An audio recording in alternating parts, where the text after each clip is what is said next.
Another perfectly serene afternoon in New Eden, or as I like to call it, the saga of why I can't have nice things.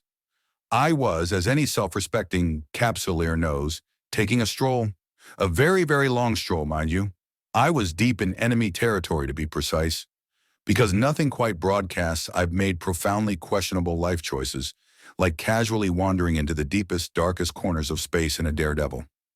A ship, by the way, that practically begs for trouble, whistling a cheerful tune that translates roughly to, "Please do me the immense favor of detonating me."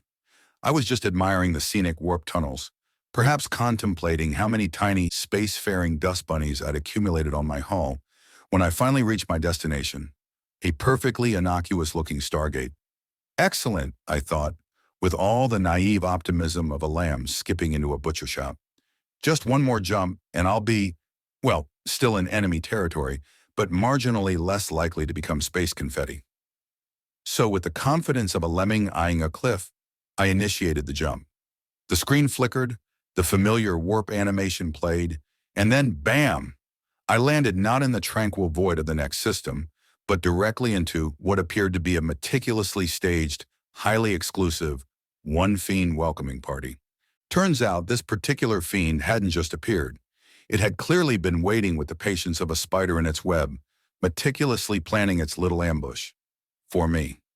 My daredevil, bless its utterly doomed little heart, probably tried to send out a distress signal, which I imagine sounded like a tiny, high-pitched whimper before it was utterly overwhelmed.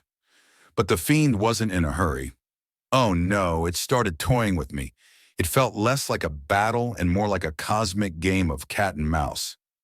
If the mouse was made of tissue paper and the cat had a plasma cannon, it'd disable my engines, let me drift for a second, then hit me with another wave of fire. Just enough to keep me from warping out. Just enough to make me truly appreciate the exquisite horror of my situation. The pathetic pew-pew from my ship was a comedic interlude to its deliberate, drawn-out demolition of my dreams. It was a deeply personal, remarkably cruel, and rather unceremonious execution. One second I was wondering if I'd left the space stove on. The next, I was admiring the very pretty, very final, and entirely predictable explosion of my ship. And that's how I died. Not in a glorious blaze of heroic defiance, mind you, but because I decided to take a stroll deep in hostile space, and then, with characteristic brilliance, jump through a gate that apparently doubled as a cosmic bullseye, only to be played with by a single, highly motivated fiend. Clearly, minding my own business in New Eden involves a level of paranoia and self-preservation that I am evidently genetically incapable of.